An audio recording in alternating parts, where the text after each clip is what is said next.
Bonjour. La sorcellerie banalisée chez les jeunes. Ce podcast vidéo ne sera pas comme à l'accoutumée. D'abord, vous excuserez ma voix enrouée. Puisque vous demandez qu'on soit plus pratique, je vais proposer quelques études de cas. Je vais d'abord vous donner le plan de cette publication. Elle aura 3 brefs moments. D'abord, quelques avertissements nécessaires. Puis, un témoignage, ce sera l'essentiel. Enfin, quelques conclusions transitoires. Voyons donc. Comme au cinéma, il y a quelques images qui ne sont pas appropriées à certaines personnes.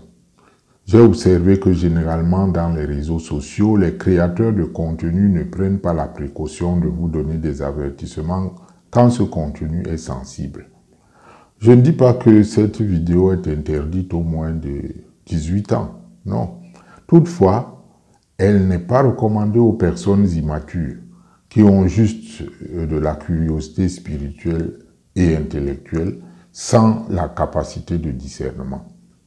L'expérience que je présente ici est volontairement flottée. Personne ne saurait donc s'y identifier et personne ne doit surtout tenter de l'imiter. Et je décline toute responsabilité au cas où quelqu'un prendrait l'initiative de tenter des expériences et se trouverait en mauvaise posture, qu'il ne soit pas dit que c'est suite à l'enseignement de Baba Claude que telle ou telle chose lui est arrivée. Un homme averti en vaut deux, disaient les anciens. J'ai trié un certain nombre de témoignages que j'exposerai progressivement et qui ne sont pas des histoires qu'on m'a racontées, je les ai vécues. Il y a quelques années, quand moi-même j'étais en phase d'initiation auprès de mes maîtres spirituels, qui eux avaient déjà une renommée, une assise nationale et internationale. Ici, je continue d'insister sur le fait que les sorciers ne sont pas toujours les marginaux que l'on indexe. Ils se recrutent aussi parmi les personnes insoupçonnables, d'autant plus qu'on ne naît pas sorcier, on le devient. On me demande déjà pourquoi je m'embourbe dans un sujet aussi dangereux, alors que ce serait plus facile de donner des leçons de catéchèse ou de traiter des sujets qui sont plus gentils. Je ne vise personne en particulier. Et donc, ce n'est pas un sujet si compliqué que ça. Je ne vois pas pourquoi cela devrait m'attirer des ennuis. Et je ne m'écarte pas de la ligne éditoriale que j'ai présentée à la description de cette chaîne Verboom. Alors, vous qui êtes nouveau ici, votre façon de nous encourager, c'est de cliquer sur s'abonner immédiatement, là, à votre droite, puis sur la clochette de notification qui se présente. Par la suite, vous pourrez cliquer sur les 3 points verticaux à votre droite, toujours, en haut du rectangle. Cliquez sur partager et distribuer à vos amis. En tout cas, si cela vous plaît, et vous mettrez un pouce vers le haut. Allons-y. Si vous lancez la recherche sur un sujet comme la sorcellerie, à partir de votre moteur de recherche, je ne sais lequel, vous pouvez facilement avoir 1000, 2000 occurrences ou même plus. Vous ne saurez par où commencer si vous n'affinez pas les termes de votre recherche. Il y a du tout. Mon option à moi ici, ce n'est pas d'en rajouter. Donc, mon problème n'est pas de présenter des définitions des études. Il y en a tellement. Je ne m'adresse pas à des appareils ou à des écouteurs. Même pas aux chercheurs. Je ne m'adresse pas aux militants. Je voudrais atteindre des personnes qui pourraient y trouver de quoi sortir du pétrin, ou alors aider d'autres à en sortir. C'est pour cela que mon contact est visible en cas de besoin. Aux jeunes surtout. Sachez que pour nous au Cameroun, la sorcellerie, c'est l'un des pires ennemis que nous avons. Qu'on ne vous y trompe pas, il ne s'agit pas d'africanisme ni de religion traditionnelle. La sorcellerie fait ravage dans nos familles, dans nos villages, dans nos lieux de service. Personne ne peut la domestiquer. Il n'y a donc pas de bonne sorcellerie, comme certains prétendent. Le mythe des Vumana chez les Bétis du Cameroun, que nous avons évoqué dans une vidéo précédente, nous montre bien qu'il n'y a pas de gentille sorcellerie. La sorcellerie fait partie désormais des principales causes des zones rurales des jeunes qui ont déménagé des campagnes pour se retrouver en train de galérer dans les bidonvilles. Beaucoup d'entre eux ne désertent pas le village parce qu'ils veulent ou parce qu'ils sont paresseux. On dit rentre au village, fais l'agriculture, fais l'élevage ou la pisciculture. Bon, vous voyez comment sont décimés les jeunes qui le tentent. Si déjà on ne vous tue pas pour le terrain, on va se métamorphoser pour détruire vos cultures par le phénomène qu'on appelle la métampsychose. On se transforme en animal et on ronge vos cultures. Ce n'est pas de la blague. On va empoisonner vos bêtes et même pêcher nuitamment dans vos étangs. On va vous persécuter dans vos épouses, dans vos enfants. Je dis que ce n'est pas de la blague, c'est très sérieux. Est-ce que ça aussi doit être attribué aux colonisateurs ou au régime politique? Peut-être. Mais quel que soit le cas, c'est terrible ce que nous voyons dans nos villages. C'est carrément du terrorisme.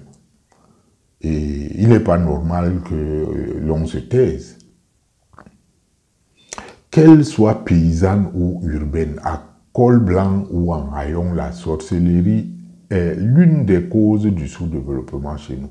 Il ne s'agit plus d'en douter ou d'en faire l'objet d'une politique de l'autruche. Venons-en à mon premier témoignage, pour vous montrer que personne n'est au-dessus de tout soupçon. Personne n'est au-dessus de tout soupçon.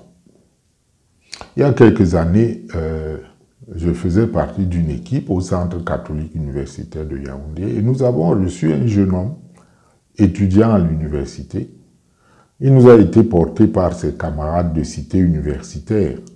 Ce jeune homme avait littéralement perdu la tête, comme on dit. Il était vraiment en plein délire, accompagné de gesticulations désespérantes. Nous l'avons reçu et nous avons sollicité bien évidemment le père aumônier général. Dans ces cas, on commence par calmer la personne. Non pas en la fouettant ou par quelques brutalités, comme on voit par-ci par-là sur des extraits de vidéos, mais par l'exercice d'un charisme particulier. Et là aussi, nous aurons l'occasion, Dieu voulant, de vous détailler les charismes nécessaires pour cet exercice. Si ce chemin n'aboutit pas, on a recours au psychiatre. C'est la première étape. Je redis, au cas où vous auriez oublié, n'essayez pas de vous embarquer sans formation dans ce type d'exercice. Suivez. La deuxième étape consiste à tenter un dialogue, non pas avec les esprits. Là aussi, c'est ce qu'on voit souvent dans les extraits de vidéos, mais avec le malade. Est-ce que sa raison lui permet de produire un dialogue cohérent? Sinon, le médecin va devoir l'endormir jusqu'à ce qu'il soit suffisamment reposé. Suivra donc l'écoute. Il y en a qui s'embarquent rapidement à discuter avec on ne sait quel esprit, sous prétexte que dans les évangiles, Jésus interpellait directement les démons et les chassait. Encore faut-il être sûr qu'il s'agit d'un démon et non pas d'un dérèglement psychologique. Encore faut-il être sûr de pouvoir dialoguer avec un démon au sens propre du terme. Le dialogue dont nous parlons ici vise à permettre de détecter d'où vient le problème. Dans le cas où notre étudiant a une raison qui permet de dialoguer, alors on y va. Pour lui, ça a été un peu difficile, je peux même dire très difficile, parce qu'il résistait à accepter qu'il est malade et à coopérer.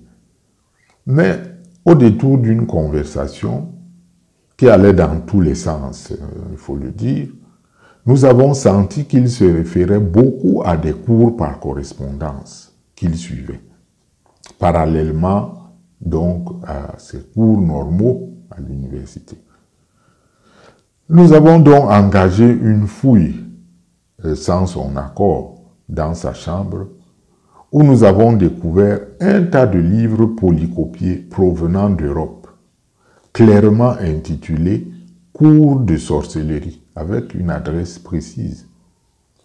Je dois préciser que ce jeune homme, oui, ce jeune homme était l'un des meilleurs de sa classe. Il était très engagé dans des activités culturelles, délégué des étudiants, relativement aussi bien engagé dans sa paroisse. C'est d'ailleurs la raison pour laquelle on le porte vers la paroisse quand il manifeste ces symptômes bizarres.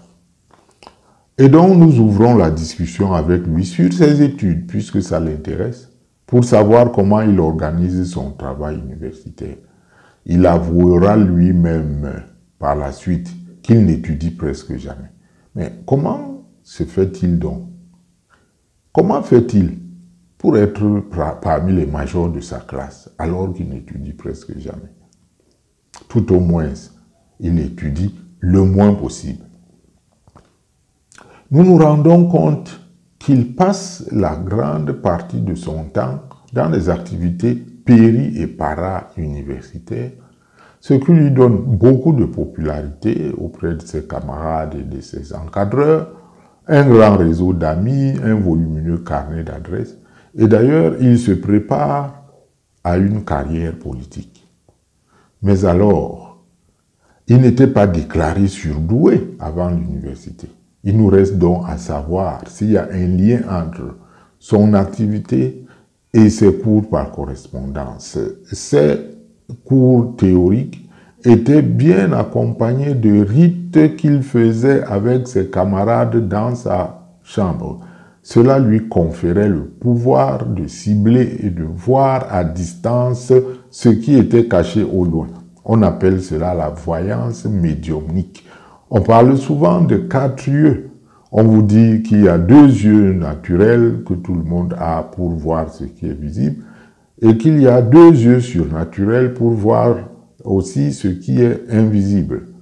Et le passage de 2 à 4 yeux se fait aussi par un rite, qui n'est d'ailleurs pas compliqué, mais je ne vous dirai pas comment ça se passe.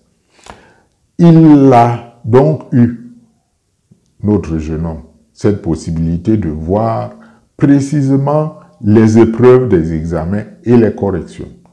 Je dis bien voir les épreuves composées par les profs et les corrections proposées, même si ces épreuves et ces corrections sont cachées dans des coffres forts bien fermés.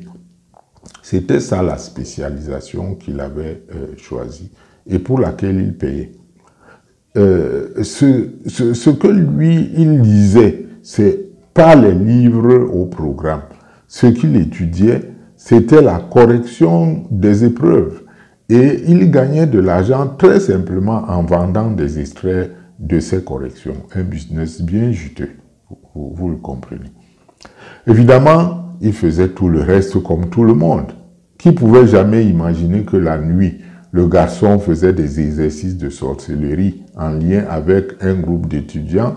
Qui pouvait jamais imaginer que le garçon avait des yeux qui lui permettaient de filmer les épreuves et les corrections, les identifier très clairement, les copier et en vendre des extraits? Personne ne pouvait imaginer ça, sauf que dans le cas d'espèce, ça aboutit. Nous avons donc soupçonné une schizophrénie provoquée par une interaction plurielle entre des magnétismes inconnus et la vulnérabilité génétique de son système nerveux. Sa cure, et c'est la 3e étape, supposait nécessairement la rupture d'avec ces magnétismes inconnus, ce qu'on appelle processus de délivrance, et la restauration de son équilibre neuronal, d'où la nécessité d'une collaboration avec un psychiatre expérimenté. Il aura besoin, pendant et après cette cure, d'un cercle de protection assez puissant, parce que les autres ne se laissent pas non plus faire. Certains appellent cela un égrégore. Pour les chrétiens, rien n'est aussi protecteur que le sang précieux de Jésus-Christ qui couvre la Sainte Église dans toutes ses expressions humaines. Cela pourra être un groupe de prière, une confrérie, un mouvement ecclésial, et j'en passe. Vous imaginez aisément que si une prise en charge spécialisée n'est pas effectuée dans un tel cas, la cause sera perdue définitivement. Et vous allez retrouver notre jeune vedette nu dans les rues, se nourrissant dans les poubelles, alors qu'il est peut-être à l'origine de sa propre perdition. Quel gâchis pour les parents, pour les amis, voire pour la nation. Voilà. Par la grâce de Dieu et la disponibilité de ses serviteurs, ce jeune homme a été délivré. Mais il a fallu du temps. Et il faut savoir qu'il était en pleine sorcellerie. Ce n'est pas parce que cela venait des Blancs que ce n'est pas de la sorcellerie, ça en est bien une.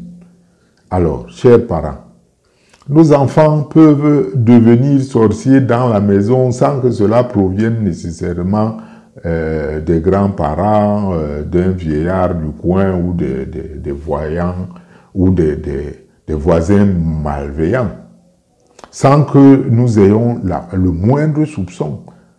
Les jeunes fréquentent de plus en plus des cercles compliqués, et nous sommes là à dénoncer les autres. Parfois, ce n'est pas les autres qu'il faut dénoncer, il faut regarder sous nos pieds. Il se peut que nous ayons des ambitions démesurées par rapport à nos propres enfants et que nous les poussions, peut-être même sans le vouloir, à faire des choses qui ne sont pas bien. Ça ne termine pas toujours bien. Alors, attention aux conséquences. La valeur que nous devrions prôner jour et nuit auprès de nos enfants, tu mangeras la sueur de ton front. Autrement dit, en termes banals, la vraie magie, c'est le travail. À la prochaine, loué soit Jésus-Christ. Soit Jésus-Christ. Soit Jésus-Christ.